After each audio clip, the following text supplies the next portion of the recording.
जरा सोचिए, एक तरफ गर्मी कहर बरपा रही है, लोगों की जान ले रही है, और दूसरी तरफ उससे जहां राहत मिल सकती है, जिस बिजली से राहत मिल सकती है, उस बिजली की खुद बत्ती गुल हुई पड़ी है। पावर सेक्टर की बत्ती गुल। राजधानी में प्रसारण निगम की लापरवाही से हजारों घरों की बत्ती गुल हो गई है। ऐसे स्टेडियम स्थित 132 केवी जीएसएस में ओवरलोड के चलते फॉल्ट आ गया है। जीएसएस से जुड़े सभी 33 केवी और 11 केवी के फीडर्स पर बिजली आपूर्ति बाधित कर दी गई। और इसका असर कहां-कहां? सिविल लाइंस में बत्ती गुल है, सीएसके में बत्ती गुल है, टोंक फाटक पर बत्ती गुल है, एसएमएस में बत्ती गुल है, बरकत नगर में बत्ती गुल है और सहकार मार्ग समेत कई इलाकों के अंदर बिजली आपूर्ति बाधित हो गई है। विद्युत भवन, स्वास्थ्य भवन, सचिवालय, विधानसभा, हाईकोर्ट समेत आसपास के अन्य सरकारी कार्यालय के अंदर भी बिजली गुल है। और इससे पहले भी लगातार प्रसारण निगम का तंत्र धोखा दे चुका है। और तस्वीर हम आपको दिखा रहे हैं, तस्वीर जरा देखिए। जो समस्या पैदा हुई, उस समस्या की वजह से एक तरफ सूर्य देव अपने पूरे प्रकोप के साथ गर्मी बरसा रहे हैं और उसमें सूर्य देव का कसूर नहीं है। दरअसल नौतपा चल रहा है, सूर्य के नजदीक धरती है और तपन इतनी ज्यादा है कि पसीने निकल रहे हैं और पसीने सुखाने के लिए जो हवा चाहिए उसके लिए बिजली नहीं है।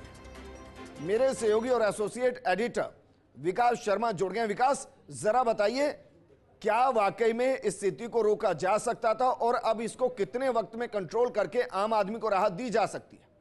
विजेंद्र, देखिए, इस खबर में आपको एक ताजा अपडेट और देना चाहूंगा। हीरापुरा से वीकेआई की तरफ जो 220 केवी की जो लाइन जारी थी, उस लाइन के अंदर पहले फॉल्ट आया है। उस फॉल्ट के बाद में 132 केवी जीएसएस एसएमएस स्टेडियम जो है वहां बिजली आपूर्ति बाधित हुई। और उसके बाद में वहां से जितने भी 33 केवी के फीडर, जितने भी 33 केवी के सब स्टेशन है, उन सभी जगह पे बिजली आपूर्ति बाधित हुई है। इसका सीधा असर राजधानी जयपुर के तकरीबन 30 से 35% इलाके के अंदर देखने को मिल रहा है, जहां पर पूरी तरह से तकरीबन आधे घंटे से बिजली आपूर्ति बाधित है।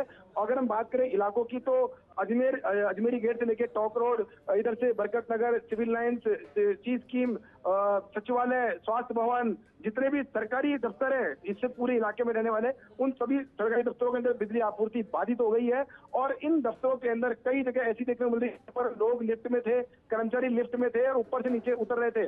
वो लिफ्ट जो है उसमें कर्मचारी फंस गए हैं और उनको निकालने के लिए मशक्कत जो है वो लोग कर रहे हैं। इस वक्त आप देख सकते हैं, तस्वीर विजुअल्स में दिखा रहे हैं किस तरह से लिफ्ट के अंदर जो महिला कर्मचारी है जो फंसी पड़ी है और उनको निकालने के प्रयास जो है किए जा रहे हैं। लगातार इस प्रयास के बीच में उनके तबीयत जो है, एक कर्मचारी की तबीयत भी बिगड़ गई है। इसके अलावा बात करें अगर सप्लाई, तो तकरीबन 30 से 35% इलाके जयपुर के अंदर बिजली आपूर्ति बाधित हुई है। ये जो लापरवाही है कह सकते हैं, क्योंकि ऊर्जा मंत्री जो है लगातार कह रहे हैं कि पिछली सरकार की अनदेखी थी जिसकी वजह से ये दिक्कतें आ रही है। लेकिन आप देखिए कि सिस्टम किस तरह से जवाब दे रहा है, प्रसारण तंत्र का सिस्टम जो है किस तरह से जवाब दे रहा है। एक महीने के अंदर चौथे से पांचवी बार ऐसी स्थिति बन गई है और तकरीबन अगर छोटी मोटी घटनाओं को देखें तो 1 दर्जन से अधिक बार सबसे विश्वसनीय तंत्र, बिजली तंत्र जो है वो धोखा दे रहा है जनता को। पहली बार ऐसा देखने मिल रहा है कि प्रसारण तंत्र की लापरवाही की वजह से जनता की बिजली गुल हो रही है, क्योंकि अमूमन देखा जाता है कि प्रसारण निगम का जो तंत्र है वो काफी विश्वसनीय तंत्र माना जाता है। और इस तंत्र में अगर बिजली आपूर्ति बाधित होती है, इस तंत्र की